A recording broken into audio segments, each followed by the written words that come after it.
welcome to Stock Car Hub. Tonight I'm going to show you guys how I set up a Ninco angle winder. I've had a lot of messages and requests to show people how I do it. First thing what I do is when I've got a brand new one out the box, which looks like that, what I do is I pull it apart so it looks like that. I straighten the chassis because this one's got a bit of a warp in the back, as you can see. But a lot of them come warped because when they put the motor in and the axle from factory, when the axle goes in and the motor, it warps, it kinks the back out like that because it's in too tight. So what I do, I get a file, I file this edge here like this on each side, where the bush goes to hold the axle in, each side like this, and for the motor where it clips in like so, each side, just to get rid of that little bit sticking out at the end there, so the motor just clips in, so it just basically sits in there and the rear axle basically just clicks in, it goes in smoothly and it sits square so it doesn't warp it. So they're all pretty much warped from factory because that's what happens. That's what I've noticed with all my cars for the last 15, 20 years.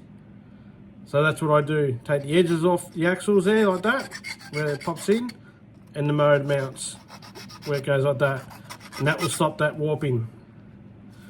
Then secondly, now these are getting old and getting hard to get, these pinions get a crack in them, like a little hairline crack, and when you turn it, it stops like that because it's got a crack in it.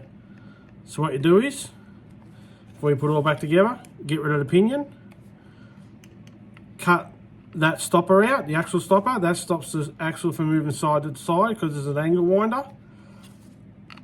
Get rid of the spur gear, and what I do, NSR have got a kit you can buy for angle winders. It comes with a pinion and a gear, a little spacer, and a little grub screw for the crown or the spur gear. And that goes slips straight on.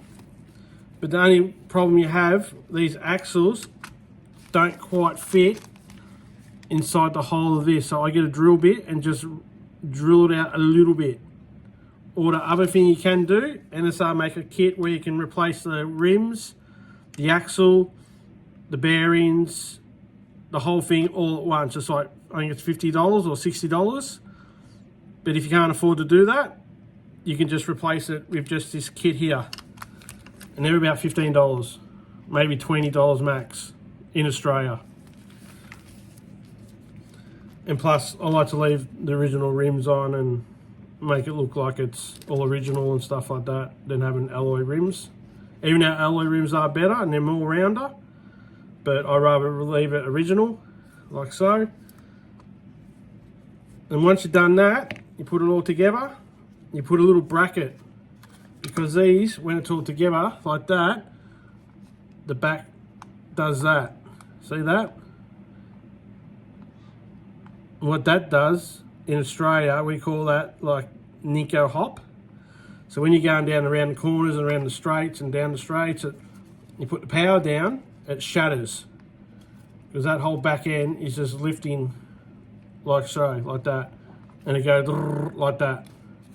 So what I do to fix that, I get a coat hanger for what you're hanging your clothes or t-shirts on, and I make a little bracket like so. It's only about 2 millimeters thick. You can use pliers to bend it to the shape, and it just sits like so. I'll show you one I've already done. It just sits like that. So it sits on top of each bearing there, or bush, whatever you want to call it. And it goes across the motor like that. So what I use is a bit of Erudite. Put a bit of Erudite here. Put a bit on top of the bushing or bearing, each side. Always put a little bit of oil here, just in case it runs down a little bit. It won't go into the axle. And that stops the flexing. See that? Doesn't flex. So it won't vibrate when it's going around corners or you put the power down on the straight. It doesn't, there's no bend in it.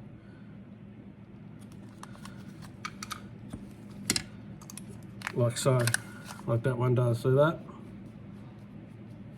And that's how you break your chassis. Nico chassis used to break all the time because of that reason. And you used to snap them and crack them down here.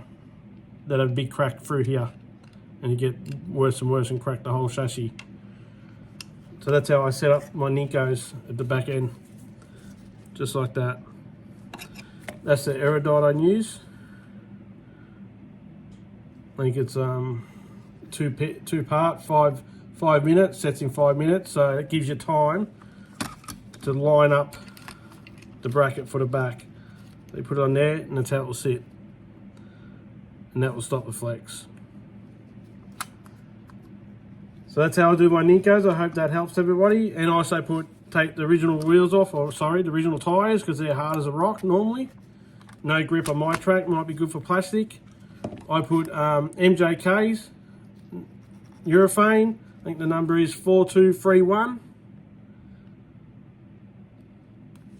True them up, true the front up, change the braid at the front to the braid I normally use. Bit of oil here and here, inside here. Oh, sorry, I forgot to tell you.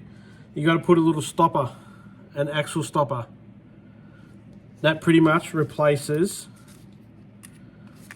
that red one there. You got to cut off. So that axle stopper will replace that, and that will stop the axle going side to side, like so. And you can use a slotted one, an NSR one,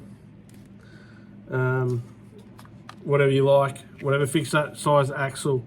So a bit of oil here, oil on each side here at the front. Voodoo drops on your braid. Your front axle is pretty good, a little bit of slop in it. But unless you're really racing and doing big races and that, it's not a big drama because the cars are pretty flat and wide. That's about it. And leave your screws loose, your two screws, one screw there, one screw there. Put your body on, like so. You got a screw here, screw there, screw them into tight, then back them off about a turn until you get some type of little bit of body rock. Like so. I hope this is turning out alright, guys, because this is the first time doing something like this and only using my phone. Hopefully that's alright. So that's how I do my Nico angle winders. I hope that helps, and that should make the cars go a lot better, smoother, quieter, and more reliable. Thank you for watching. Like and subscribe. See you next time.